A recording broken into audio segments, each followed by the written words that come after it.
G'day guys, how's it going?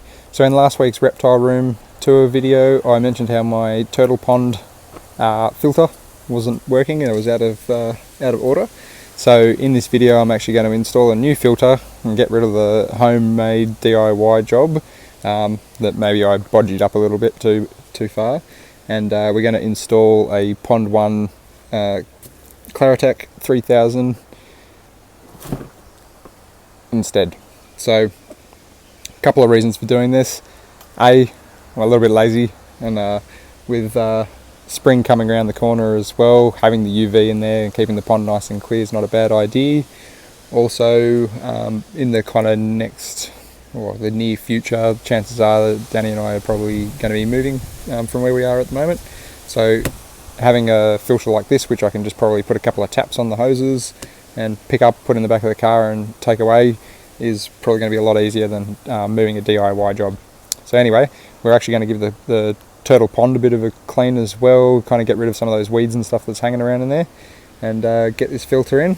So stick around and I hope you enjoy.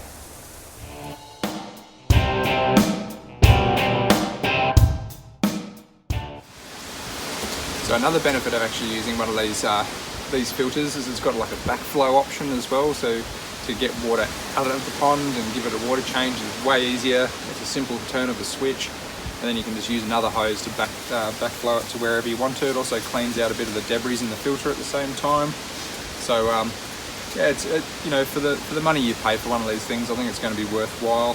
What we'll probably do is we'll probably come back and revisit the pond in, let's say, a month's time and kind of give it a bit of an update and see how the filter's been working. Because at the moment the pond is very green, which I don't think the turtles are minding too much, but at the same time I want to be able to see them. I want to clear it up, and we'll see how good this UV filter actually is.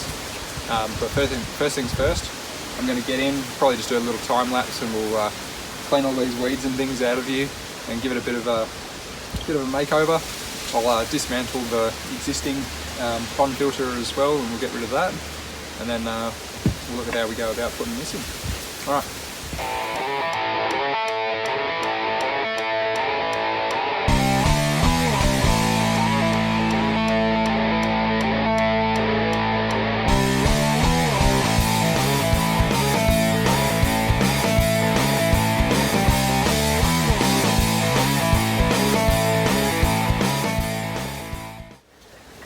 Okay, so I've gone through, I've removed the old gravity-fed filter. I also pulled out all the bio balls that were still in it.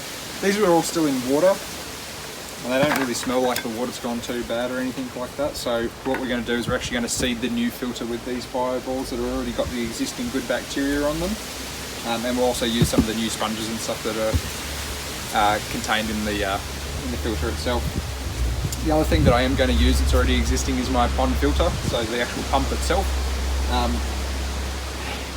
It's a bit of a El Cheapo $30 pump, but it works, and it has been working for almost 4 years now, I think. So I'm going to use it till it dies. At the end of the day, it's doing what it needs to do. But I'll probably put new hosing on it just because this stuff's getting pretty old and brittle. And plus I think the other hosing that I've got to go with this is actually a nice black, so it might be a little bit more discreet in the actual pond itself. So what I will have to do though is I do have a couple of holes in the actual mesh panel from where the pipes and stuff were coming through from the PVC for the other gravity fed filter. So I'm actually going to just patch those up with a bit more mesh and some zip ties, and then that'll keep my Cunningham skink in there. While I'm doing that, I'll probably do a little bit of a water change on this at the moment as well, just because, you know, I actually want to check on the turtles and see how they're doing and everything, and I haven't actually had a look at them in a little while. But what I'll do while I'm doing that is I'll patch that fence up and get things rocking and rolling, and then we'll have a closer look at this filter once I get it out of the box.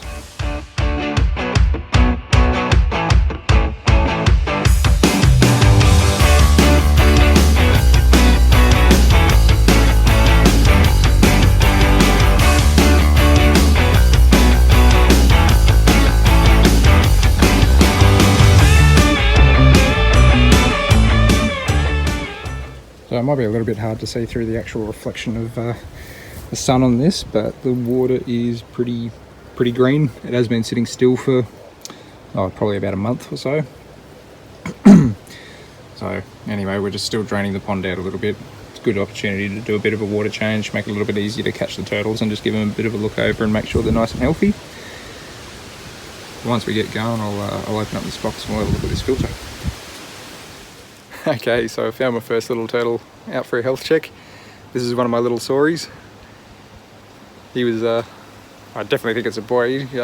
Starting to judge by the tail. It looks like he's got quite a large tail on him. This little guy was bred by Brett McKinley. Give you a bit of an underbelly shot. I'm not much of a turtle expert, but that tail's pretty monstrous, and I know that in short necks, that generally indicates there's some turtle hemipenes in there. These little things have been so good for me. I put them out in the pond when they're about 6 months old. Their first winter I did put a heater in the pond just to make sure that they were okay.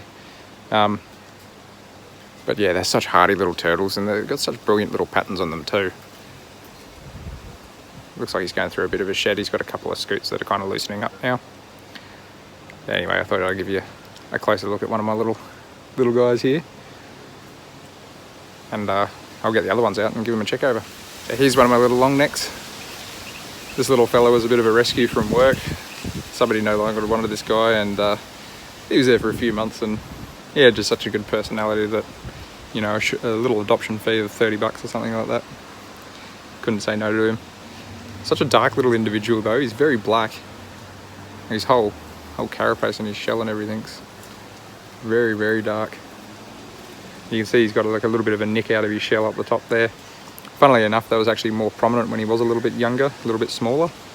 But, you know, he's a hardy little dude. I'll keep grabbing these things out. So here's another little long neck. This little fella was the most recent addition to the turtle pond. He came out of a tank that only had a couple of inches of water in it, judging off the photos that I saw. I never actually got to see the tank in person, but from what I saw, it was pretty nasty. But in saying that, he's been in such good condition. He's a beautiful little animal. Awesome markings on the bottom of that shell too. So we've got one more resident to find. One more saury.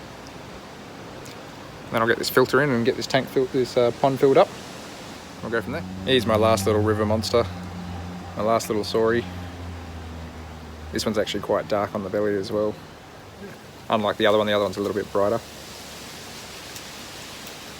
I love keeping these little guys outside. I don't know if it's always going to be possible, because I might be moving into an apartment or something, but their shells are so tough. I just don't think you can beat natural UV. Alright, so I quickly brought the camera inside just because it is a very windy day here in Sydney at the moment. So going forward, let's open up this box and see what we get.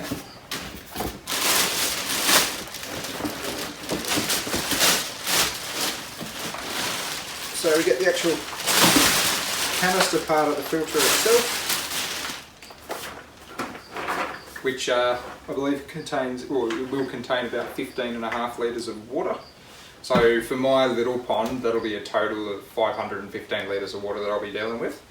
As I said earlier, got this nice switch that we can switch to backflow the water out of the pond, which I'll probably just end up getting a big length of hose similar to this, so I can actually just water the garden with the turtle pond water so it doesn't go to waste.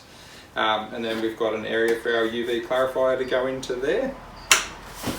So put that guy down there.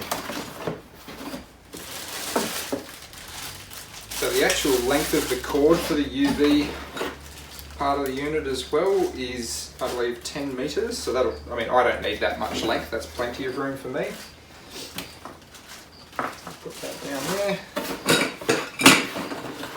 And then we've got all the attachments too for connecting our hoses to it. So we'll just screw these straight on, put our hoses over like so. I'll probably just use a couple of zip ties just to make sure that the hoses are nice and secure on there. And then this option is for when you go into backflow the pond. Cool. I'll put this all together, pop it into position and see if we can connect all these hoses up and get it going. So I actually thought it's probably not a bad idea to show you the internals of one of these filters rather than just going through and setting it up and putting it all together without everyone seeing. First things first, I am going to connect my UV light just before my hands get too dirty touching any of the other biofilter media. So it is very important that whenever you're touching any of these, try not to do it with your hands and try to wipe down or you know, just use a paper towel or something so you're not touching the sensitive globe itself. Also keep in mind that these UV globes do expire,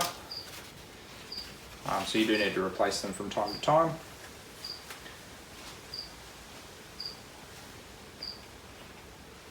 There we go here, there we go. Alright, so that just connects in like so into this part of the unit, and then from there we're going to carefully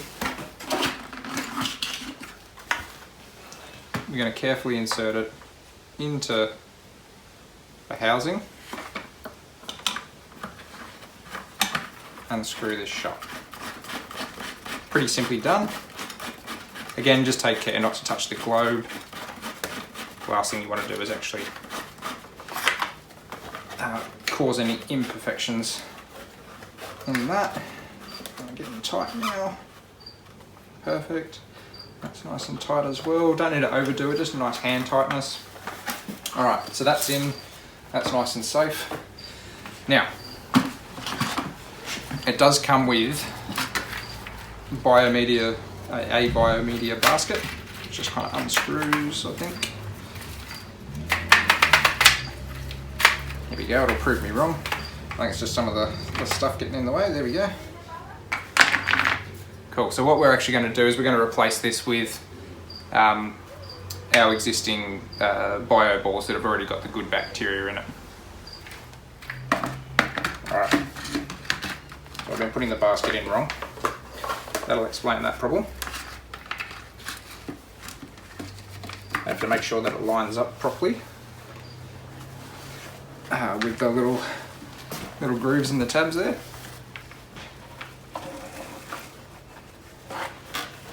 Just goes to show how much I've used one of these filters rather than the DIY jobs.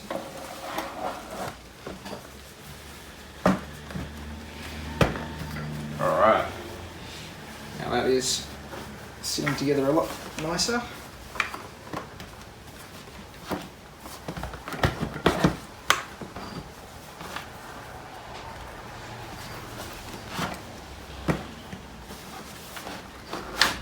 There we go. Okay, now there's a couple of locking tabs.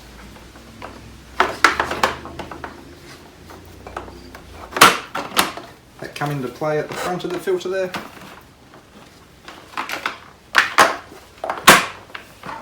Make sure this comes the whole way around. Lock it in just like that. Alright, so we got there eventually, a bit of a learning curve. I haven't played around with these too much, only occasionally when I service the one on our turtle pond at work. However, these filters being so good, you don't have to open them up all the time, so every time I do it I tend to forget how it actually goes back together. So there you go, lesson learned. Alright, let's get some hoses and that connected to this. I'm going to join our hose adapters to the front of it.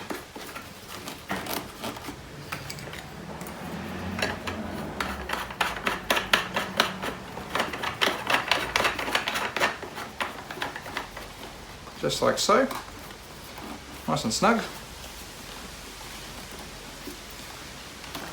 Alright, then we'll go and get this into the pond and get some water flowing. So I think what I've decided to do is I think I might actually dismantle where my last gravity filter was actually sitting, just because of the height of where this filter would then be sitting. Reason for it is trying to get those hoses in and out. Whilst it won't be too difficult, if it's actually lower and more kind of perpendicular to where, more in a horizontal plane as to where the actual pond is, i.e. sitting at, say, that height, that's going to be very easy to pump the water in and out of. It's just a pressure pressure filter, so once the pump's actually forcing the water through it, it's going to be fine. But what I might do is I might actually just keep a couple of the sleepers just so it sits up off the ground, and we'll put it there and go from there. It might just make it a little bit more discreet and just a bit easier to kind of put holes in the mesh and stuff for the hoses, and it'll also make them a little bit more discreet in the actual pond itself. Awesome, we'll get it started. I'll put a couple of holes through the mesh here to get our hose through.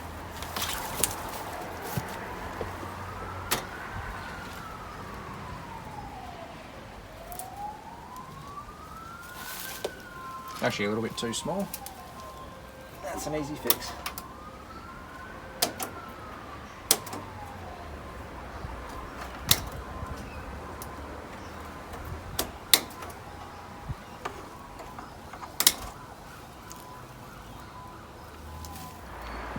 I'll try that again. So I'll actually attach the one that I need to the pump first. So that pushes on nice and easy. If you wanted to, or if it was a bit tough, you could actually just get some boiling water in a cup and put it in there, so you dip the end of the hose in there and it becomes quite pliable once it gets softer with the boiling water. I'm not going to worry about that. Just clamp it down with a good old zip tie.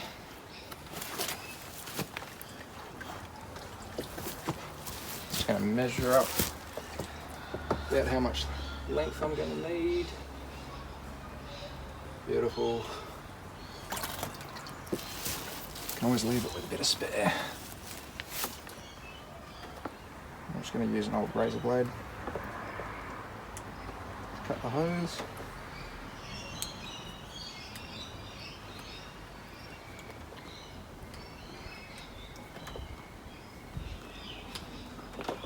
Awesome. So from there, find our pump.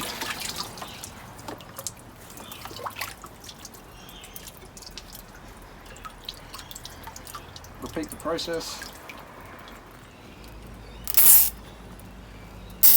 You can buy proper hose clamps for this, but I've never really had an issue just using a zip tie.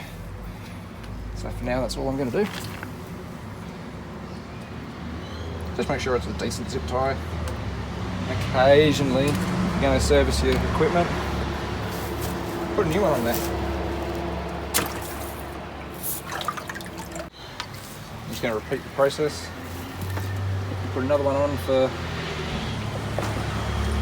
the water coming back into the pond.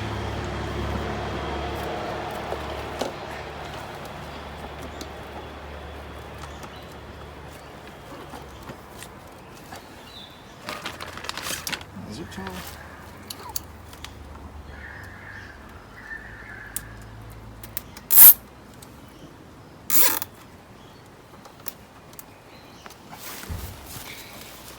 Beautiful. Just trim those up quickly.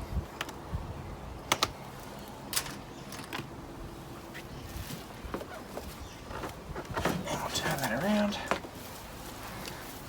That's looking good.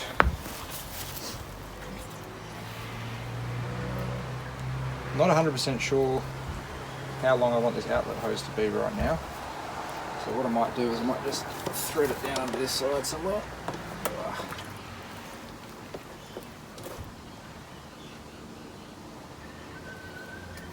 We'll probably end up just letting it hang in there like that. I might just see how the water flows anyway.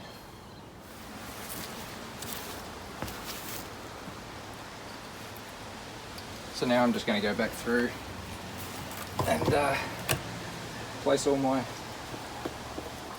lovely bush rock back in here. Try to keep that hose out of sight as much as I can. Might be a little bit easier said than done.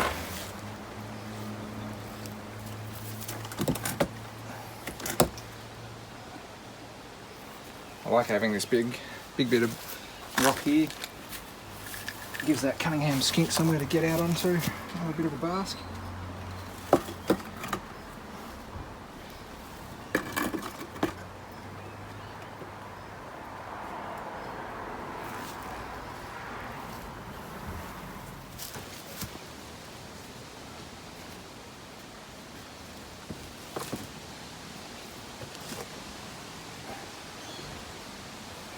not a bad place for that stick there, and I might actually just use it as a bit of an anchor point for the hose.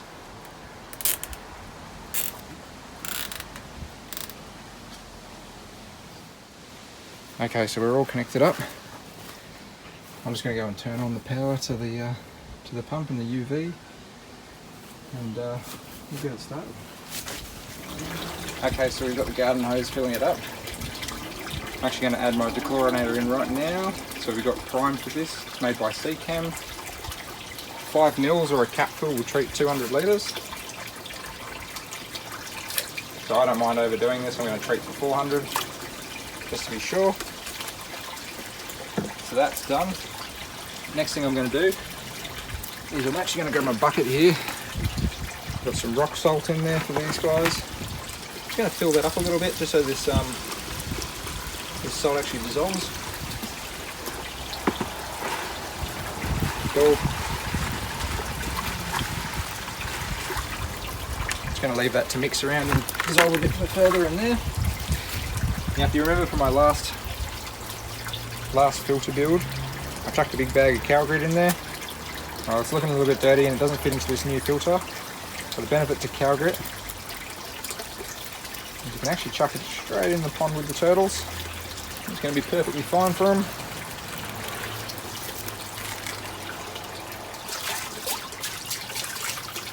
So I'm just going to sprinkle it around a little bit like that.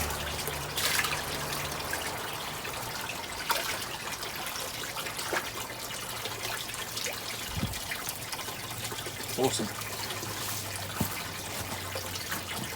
Now the very last thing to do while we wait for this filter to, this pond to fill up, is put in our salt.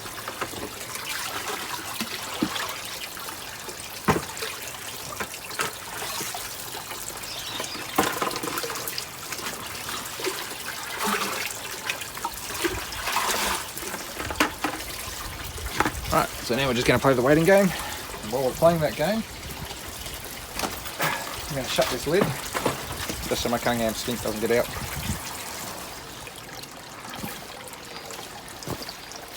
Okay, there we go. Nice and full. It does look a little bit murky. Obviously everything's just being stirred up and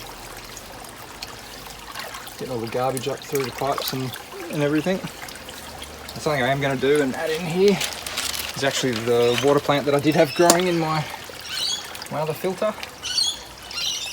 What I've just done is I've just put a old like plastic flower pot full of gravel in there, large stones, just to kind of act as a support for this. So, in theory, and we'll see if this lasts, I'm going to see if I can kind of just keep that upright in there. I'll see how it goes. I'm not sure if the roots are going to rot away. I mean, it was completely submerged in water before, so we'll see what happens. We'll also see what happens. We'll go in the fish and the turtles, seeing whether they knock it over or not.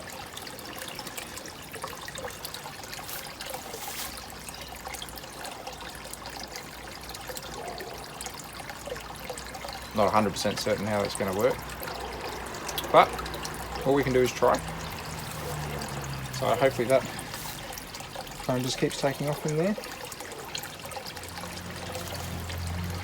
So the last thing to actually do today, for now, is to add in the turtles themselves.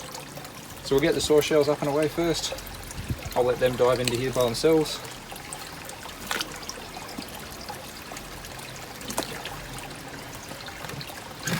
And then follow it up with the longies. It's always a good idea to put your turtles actually on the dock rather than going straight in the water. That way they can actually control if they take a breath or whatever before they dive in, rather than kind of being shocked and just chucked in and not being able to establish a breath. Such beautiful little animals. There you go. Job done for one day. Okay guys, so it's been a couple of weeks here now that we've been running this filter. As you can see, pond is crystal clear once again. Just giving the goldfish a bit of food. Turtles are still hunkered down. But yeah, it's looking fantastic. So I'd definitely recommend one of these filters if you're looking for a great, just off-the-shelf sort of product. So that's it for today's video. Really hope you enjoyed it. Make sure to like and subscribe to the channel, and comment if you think of anything else that you'd like to see here. Alright guys, that's it. Take care.